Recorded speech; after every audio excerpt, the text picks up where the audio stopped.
Hi everyone, today I am here with Lexi. and we're going to be going over some current pop culture stuff that's been going on and things that are in the news. We have a few different topics to talk about today. We have some celebrity drama we're going to cover. We have some live music stuff we're going to discuss because concerts are finally coming back. And then also, I want to dive a little bit into a case that's been very publicized. So we are going to talk about the Gabby Petito case. First, we're going to talk about some tea that's been happening. Yeah. So for anyone who doesn't know, there is a girl group. They are based out of the UK. They were formed on X Factor UK called Little Mix. And they formed early 2010s.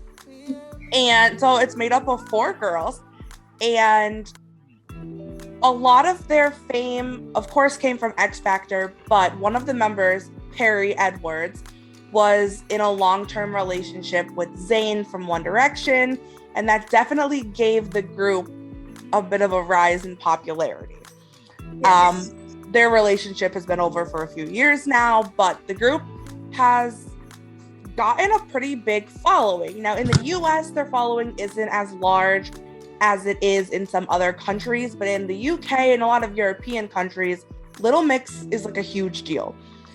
And there's been some drama going on that has taken social media by storm. And I'm kind of shocked about it, but at the same time, not really. I feel you put 4 girls together in the spotlight and there's bound to be drama. Mm-hmm. But, so I guess what's currently going on is Jessie Nelson, who was one of the 4 members of the band, recently left the group and has started her solo career. She just released a song with Nicki Minaj, and she's been accused of blackfishing, which comes from the word catfishing, but basically she's a white woman who is making her skin darker, taking on a lot of cultural things that come from the Black community, and people on social media are not happy about it. So first I want to know, had you heard anything about this beforehand? I just heard of it maybe yesterday, but I was reading about it today. And I heard that Leanne, who is still a current member of the band, had some text leaked because she is Black. And I know a lot of attention has been surrounding that because she recently came out with a lot of information about being bullied for being the only Black member of the band and stuff like that. And I can't remember who the texts were with, but apparently it was her who was accusing her of blackfishing, and those texts were leaked. Yes. Okay. So I don't know what the guy's exact relationship is to Little Mix or to Jessie or Leanne or whatever the situation is, but a guy who is somehow related to them, I believe is a friend of Jessie's, but I'm not 100% sure on that. He leaked screenshots of Instagram DMs that were supposed to be between him and Leanne, of Leanne basically telling him to make a video talking about Jessie blackfishing, and basically was saying that Jessie blocked all of them, and that the things that Jessie was doing weren't okay. And it hasn't been confirmed if these messages are real or not. A lot of people are saying that they were fake, they were photoshopped, whatever. But these messages caused like a huge controversy. And I first heard about the case similarly only a day or 2 ago through TikTok, which everything is on TikTok now. And people on TikTok were talking about all the drama. So I started reading, and of course, Twitter is the place for all of the tea. So I went to Twitter and was reading, and one girl made a whole thread of all of this stuff that's been going on. And basically what I got from it is people have accused her of blackfishing for years, since the group first started, because over the years, her skin was getting more and more tan. She started wearing box braids in her hair, which are commonly known as a hairstyle worn in the Black community. And so she had already gotten backlash beforehand, even before she left the group, about some of these tendencies. And then I think what really sparked the whole thing is her new music video that came out with Nicki Minaj. And Nicki Minaj, who is a Black woman, people were putting the photos of the two of them next to each other in the video and saying that Jessie looked darker than Nicki. And I even saw one video where someone used like a photo editing app where you could like select like a certain spot in the picture and it like matches the color. And they did one of Jessie's skin and one of Nicki's skin and then like put the colors next to each other. And it detected Jessie's skin as being significantly darker than Nicki's. So it's kind of started this whole thing. But it then went on to these DMs, whether they're real or not. And then a video came out, which I guess was brought up beforehand, but now is coming back into the spotlight because of the whole case. It's a video that Jessie had posted a while ago of one of her friends who is very clearly a white woman. And they are in a bar or club, and the song Freaky Friday by Chris Brown is playing, which very clearly, explicitly says derogatory terms towards Black community in the song. And her white friend can be seen repeatedly singing the lyrics. So now people are bringing in the whole thing of her not only blackfishing, but supporting white people using these slurs, and it's insane. So, and then I guess there was a live stream on Instagram of Nicki Minaj, and Nicki was sticking up for Jessie and actually started to slander Leanne and like make jokes about her. So it seems like there's definitely a tricky situation at hand there. And I think it'll be very interesting to see how it all plays out because, of course, social media blows everything up now. And just in 2 days between TikTok, Twitter, the amount of people who have been making videos and tweets and getting involved in it is insane. Yeah, I feel like Little Mix hasn't really had that many scandals or whatever, other than like maybe their relationships, because Zayn and Perry. But like you said before, girls are very dramatic, and I always thought Little Mix was gonna break up from One Direction because just girls being girls are not nice.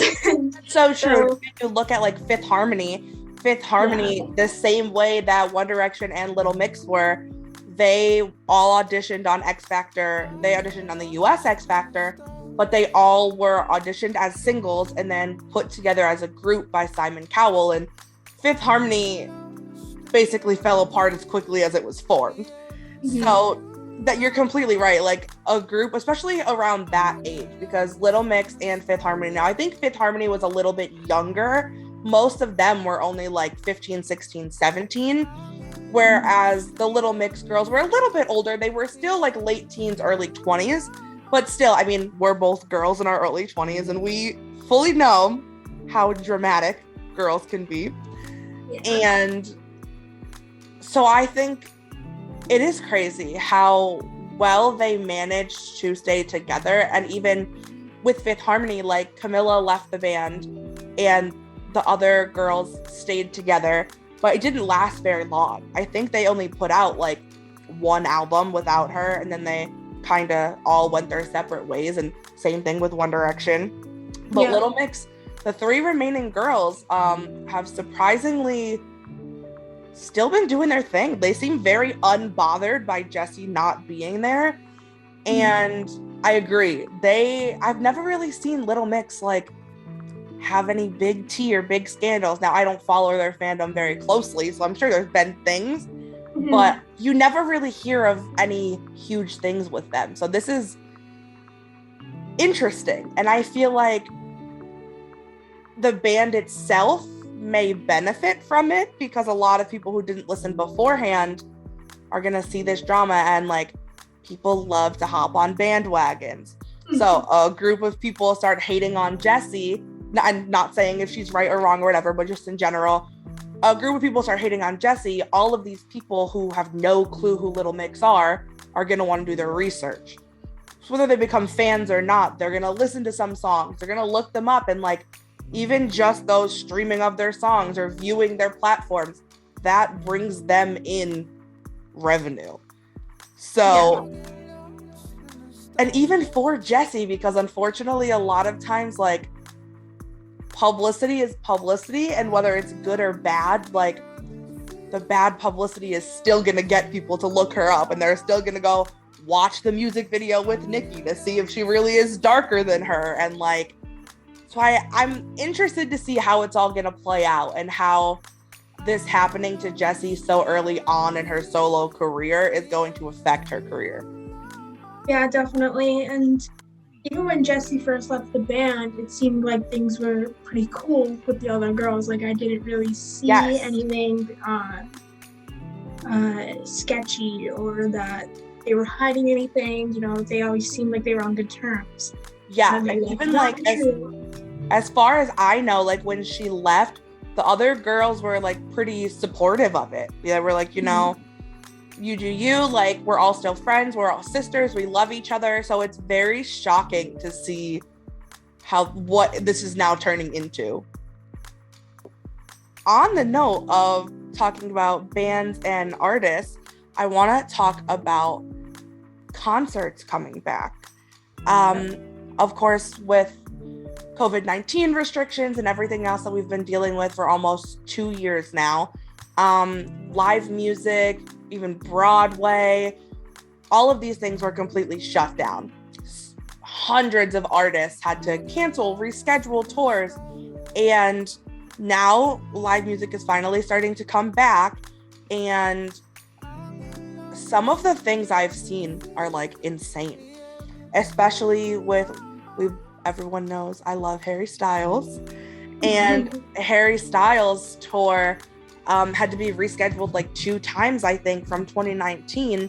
And now that the tour is on, seeing like the amount of money and time people are putting into planning outfits, to traveling, to all of the little aspects that go into just being at these shows is insane.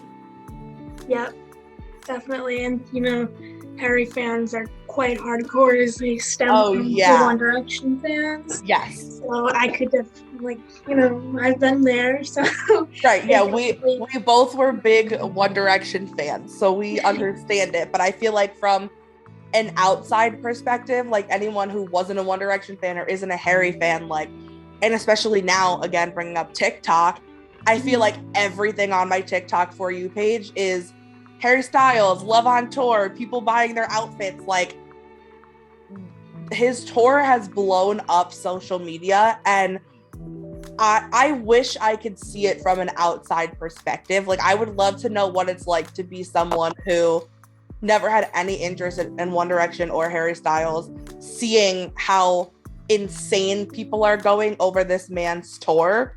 Like, I just want to know what it's like from the outside point of view. Yeah, and like I know Harry from One Direction, and I know One Direction music, but I never really listened to Harry solo music. But just seeing how fun people are making this tour, and you know, seeing him on stage, and you know, he's just a great performer himself. But like, I want to go to the show, even though I can't name a song. Right. Well, I mean, if you ever want to go to a show, I will gladly go with you. I just saw him in Philly, and it was amazing. Yeah. But so, speaking about concerts, I know you, similar to myself, you love music and you love concerts, which is, we actually, when we became friends, realized that you have a picture from a concert that I'm in the background of. We didn't meet for like 4 or 5 years after that. Mm-hmm. But so it's so funny how like music in general and concerts can make you cross paths with so many people. Yeah.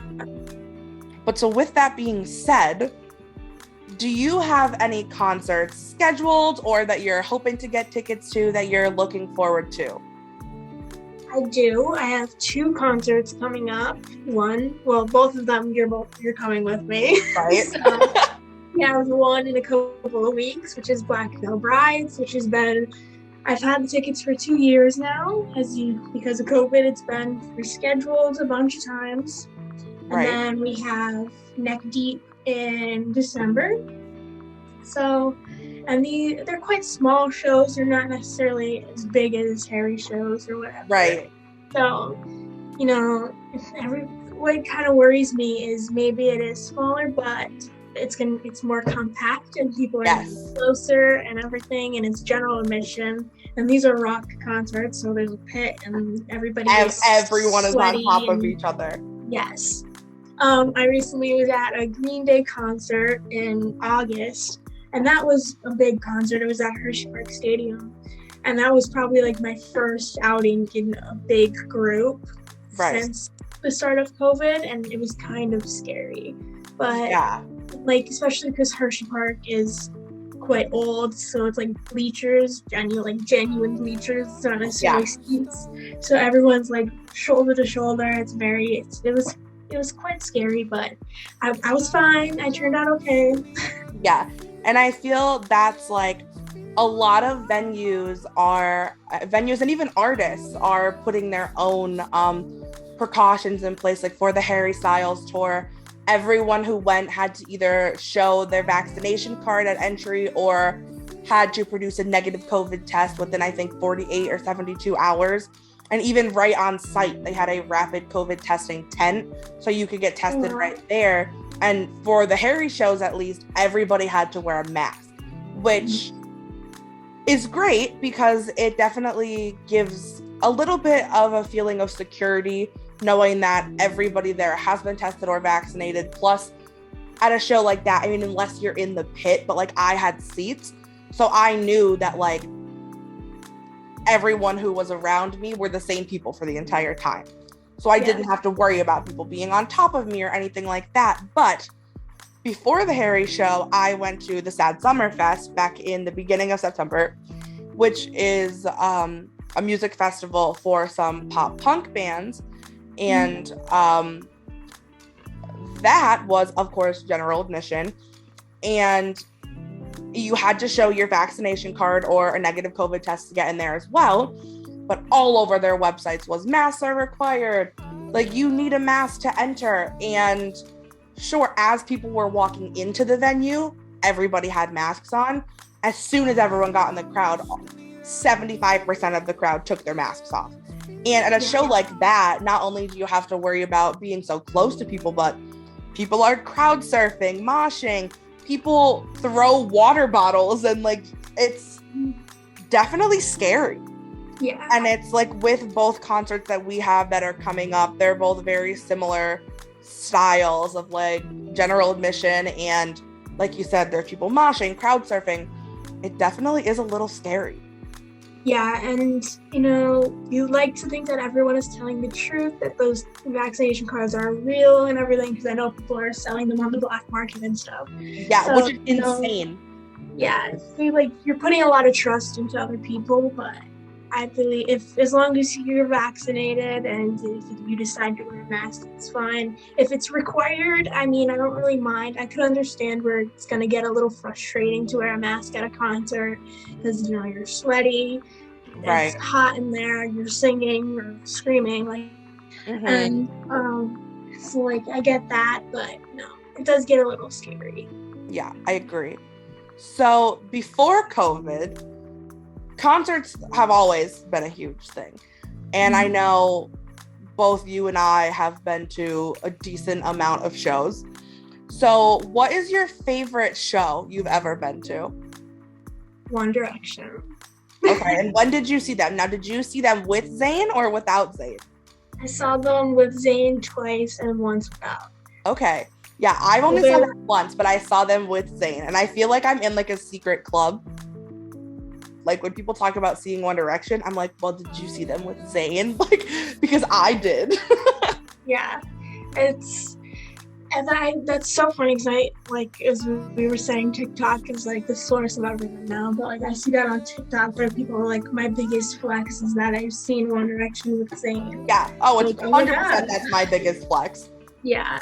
So like, but yeah, One Direction has definitely been the best show that I've been to, and I've been to a lot of shows. I think my mom would even agree because like, yeah, she went with me to all of them, and she every time she was blown away. She was like, I don't understand how these kids do this, because I wish my mom had been that way. Yeah, because like especially like the last two tours where they had that big stage, and it was like. Because that was when they got into their stadium tours. Yes, yeah, which is crazy because they were like our age now. Yeah, literally. They were touring even a little bit younger. Because Harry and Niall are the two youngest, and when One Direction was formed, they were like 16. So by the time they started like their big stadium tours, they were only like 19, 20, and like that's insane to me. I could never imagine it. But like, just they put on such a great show, and like you still see that in their solo live shows. And you're like, oh my god, I wish I could see them together again because they were even more close. Petition for a One Direction reunion. I'm starting it. Yeah. I guarantee you, there's already petitions out there for a One Direction reunion. I'm gonna find one and we're gonna sign it. Okay. Okay. Yeah. So One Direction is your favorite show you've ever been to. Do you have a least favorite show, and why? Oof, that's hard. I feel like Warped Tour 2017 was quite awful.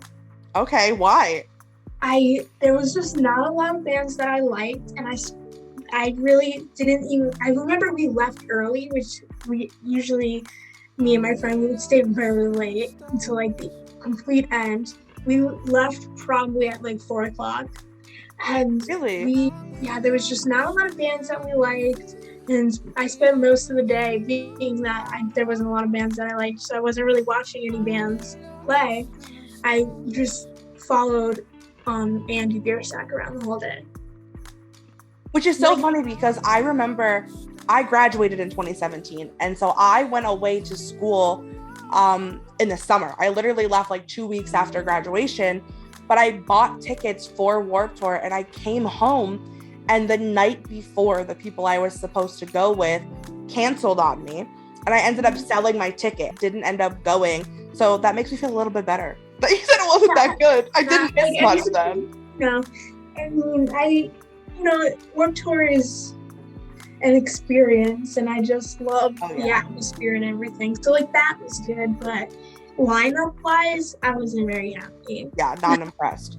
Okay, so like you said, Warped Tour is certainly an experience, and you see some crazy things there. What do you think is the craziest concert experience that you've had? Well, I've gotten in a lot of fights at concerts. Okay. And they were One Direction concerts, and they were with 8-year-olds. But 8-year-olds. Okay, good. Hey, listen. I had confrontations with the 8-year-olds, and then like 10 minutes later, a flock of moms come. Okay, and that is not fun. They're gonna defend the 8-year-olds. My mother backs out on me, and she doesn't back me up. Oh and no. So I am left to fend for myself against these scary mothers. And so like that was two out of 3 of my One Direction concerts I got in a fight. So the last thing that I want to talk about today is, as mostly I'm sure everybody knows, the Gabby Petito case, which is about a young girl. She's 22, the same age as me. So Gabby and her fiance Brian were traveling across the country, visiting a lot of landmarks, national parks, and they are from Florida, and they were out exploring Utah, Wyoming, all of these places. And then late August, Gabby goes missing, and her fiance turns up back in Florida at home in Gabby's van that they had been driving across the country with no Gabby. Immediately goes into hiding, won't speak to police, gets a lawyer, and at this point has now disappeared. Nobody knows where he is. They've been searching for him for over a month now. And a couple weeks ago, remains were found, and it was confirmed to be Gabby. And an autopsy was done. And they had come out and said that it was confirmed that her cause of death was homicide, but they had not announced what the actual reasoning of death was, like what happened to her. Well, just this morning, it was announced that her cause of death was confirmed by the autopsy to be by strangulation. So, there's now a cause of death. There's a missing fiance, and he hasn't said a word. So, what are your thoughts on this? Do you have any theories? Do you think he had involvement in it? I know we talked about this case quite a few times in some of our journalism classes that we take together. So what are your thoughts that have been going on about this? No, I know there's a lot of people, or like even by law, he's innocent until convicted, but right? He did it. I agree. So I wanted to ask you, did you hear about this Instagram theory that's been going on about this case? Yeah, that she was like dead for a while. Yes. And so the autopsy report kind of confirms this. Yes. So I don't have all the details, of course. I'm not a professional and I'm not on the case. But once again, our good old friend TikTok coming through with all the investigators. There was one girl's video that I came across where if you look at Gabby Petito's Instagram, every single Instagram post that she makes has an in-depth caption about her thoughts and feelings, where she's been, what's going on, sometimes like some inspirational quotes, some hashtags, very in-depth captions.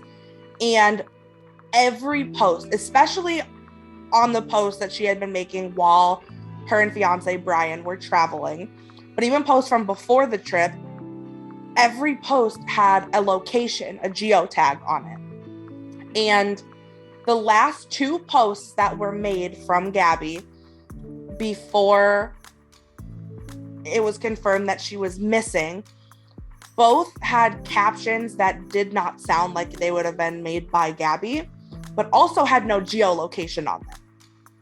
And so on Instagram, you can search and see who has liked someone's picture. And someone had said that they were searching through and Brian had liked basically every post she had ever made, which makes sense. They were engaged.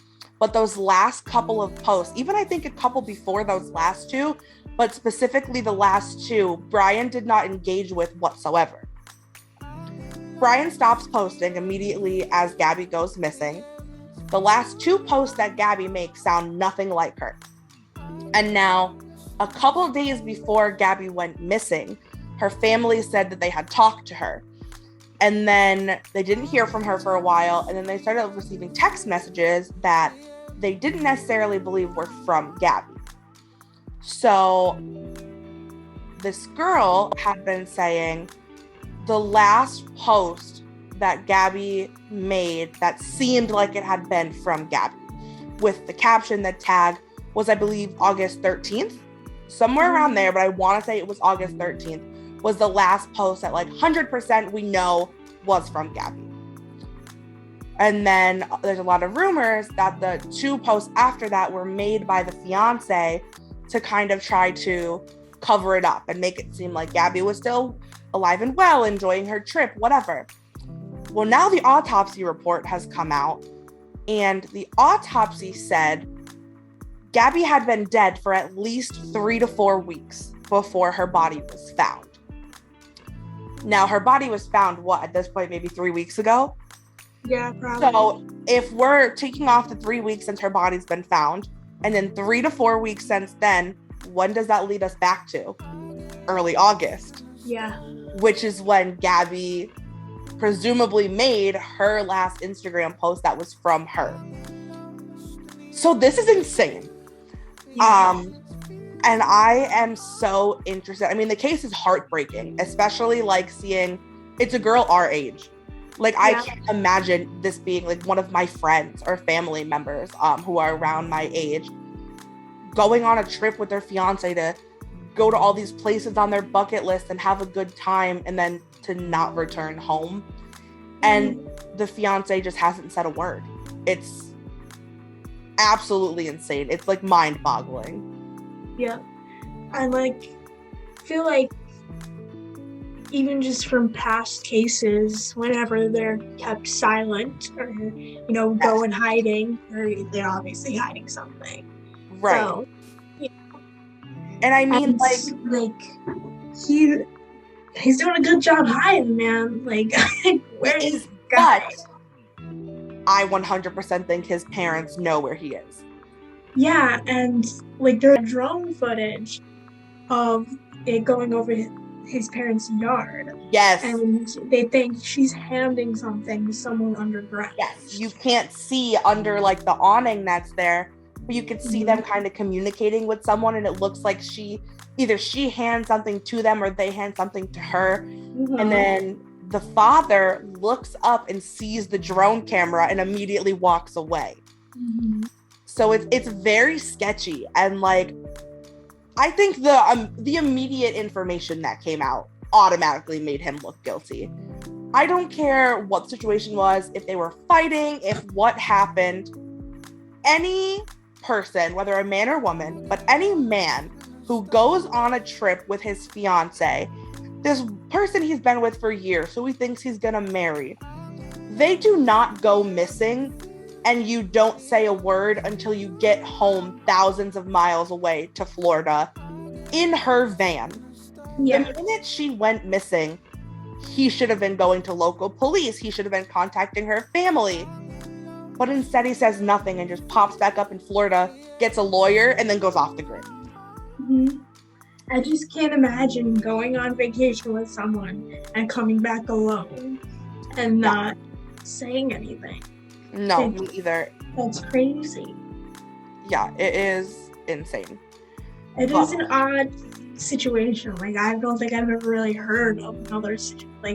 No, there's definitely.